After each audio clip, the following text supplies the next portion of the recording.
Mainit dahil masikip yung lugar natin, no?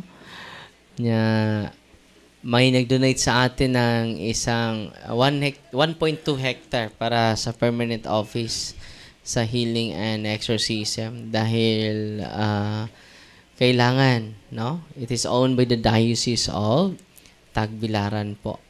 So, nabusog na ba kayo? No?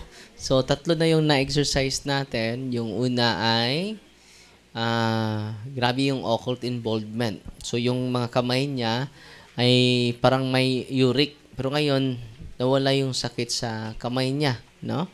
Nasaan na yun? Si Lisa? No, umuwi na? Anong doon? Sa likod? Nag-CR? So, pasyero na to. Gamay. No?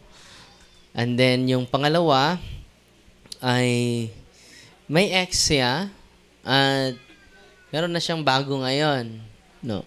Yung ex niya, kapag mag-text, iwanan niya lahat. No? Yung pamilya na, iwanan. No? Natatakot siya every time mag-communicate. At kung magagalit yung ex niya, hindi siya makasagot. Hindi siya makasagot. Grabe, no? Pero yung bago niyang girlfriend, mumurahin niya. Pero kasama yung girlfriend niya, yung ex niya ay magtatawag. Iwanan niya. No? Hindi niya makontrol yung sarili niya. No? Totoo na may love potion. Totoo na may gayuma. Totoo na may lumay. No? At kanina, yung deliverance natin, alam nyo, grabe yung suka niya. No? Narinig nyo ay sumusuka. Grabe yung suka niya. Nag-pray lang ako. No? Before sa prayer, alam nyo, ang bigat ng kanyang katawan. Grabe ang bigat.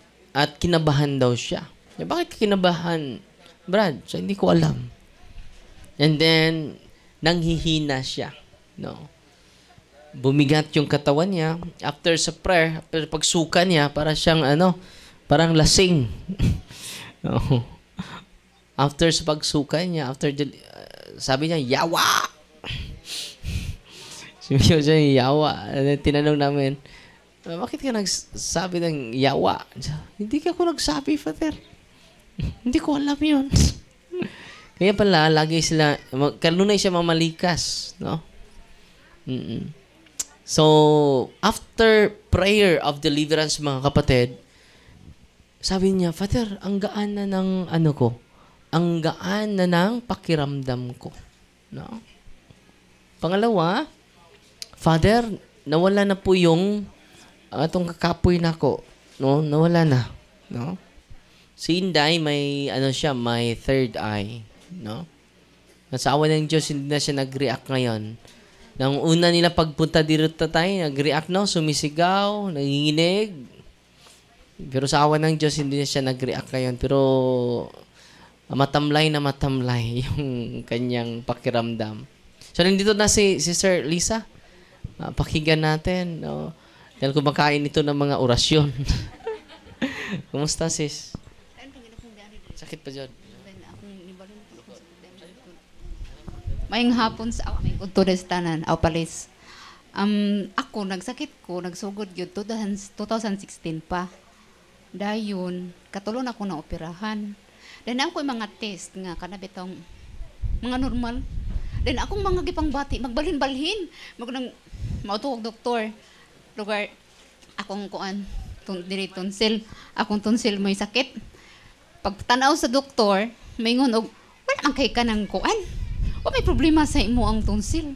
Di, makig-away pa yung doktor kay alangan nga, nung di ko tagagtambal. Nagi doktor niya ingon sa kuha nga. Ato na lang sa psychiatrist kay basig naanak na ka. Pero kabalo ko, ako kabalo, di ko sa kugalingon. Dayon, adtong December, nagkuan ko St. Jude, kanang, nabanay St. Jude's nga, prayer nga 9 days, mag-ato ka sa kanang kuan, simbahan. Wa pa na ako na makumpleto ang 9 days. Nagdamgo na ko nga, ipadto ko ni Father Darwin. Pero nakita na nako si Father nga kada bitong sa dakon kong alalami ta kay anha di kang Father o. Unya pagdamgo na ako, murag sign na gid to nga mo ari. Kay kabalo man jud ko nga wa gid di gid doktor ang akong gikinahanglan.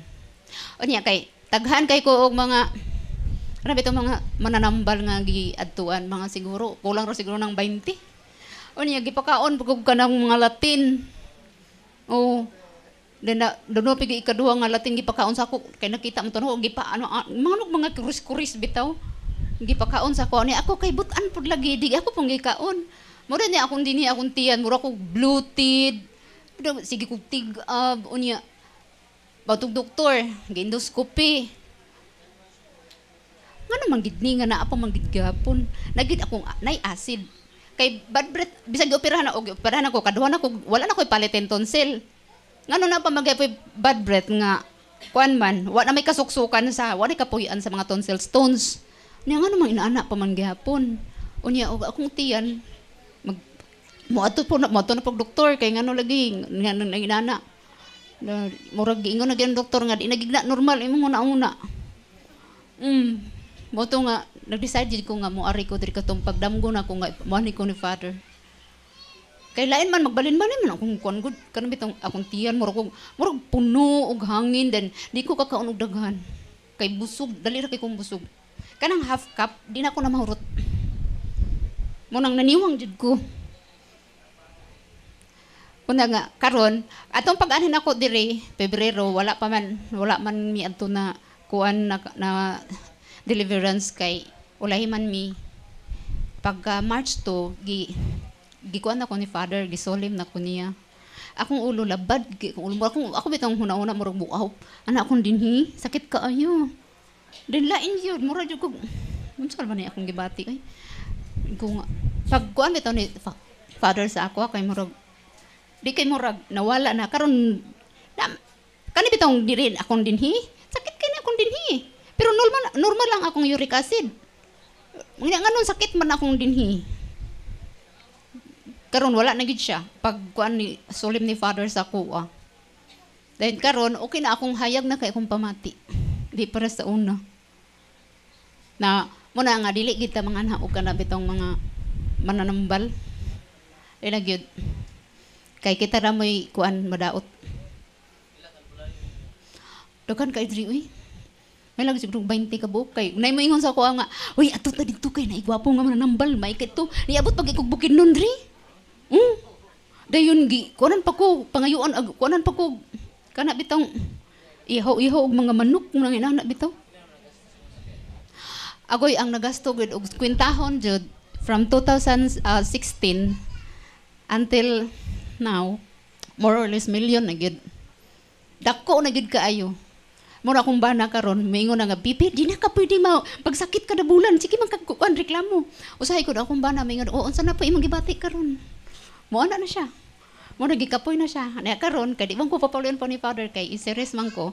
Nananghid na jud ko niya namutbot ko sa ila sa mga puti di man na sila motuugod og gidani. Di na sila motuo. Mo na nga nananghid na ko siya karon kay namutbot pa ko. Pag anhin na mo, first na mo ani dire nananghid ko siya pagka ikaduha karon wa ko nananghid kay di gid sa motuo. Di na sila inana. Wala karon okay na siya. Motuo na siya. Sumoro to akong kuan kay murag magkuan salamat gid kay sa Ginoo bitaw. Salamat gid kay sa Ginoo. Moro to akong cashier. Wala pa mi nahuman ni Father. Salamat Sister Lisa. So din ang improvement ang kanyang katawan dahil yung mga karamdaman niya ay hindi yun it is an oppression. No? Kung natural yung karamdaman natin, yung doktor, kaya ng doktor yun. Amen? At meron din tayong, ngayon may exercise pa ako. And then sana nakinig kayo sa mga series of catechism natin kanina dahil kayo, bawat isa sa inyo, ay makasagawa ng prayer of deliverance. Lalo na yung tatay. Yung tatay may pinaka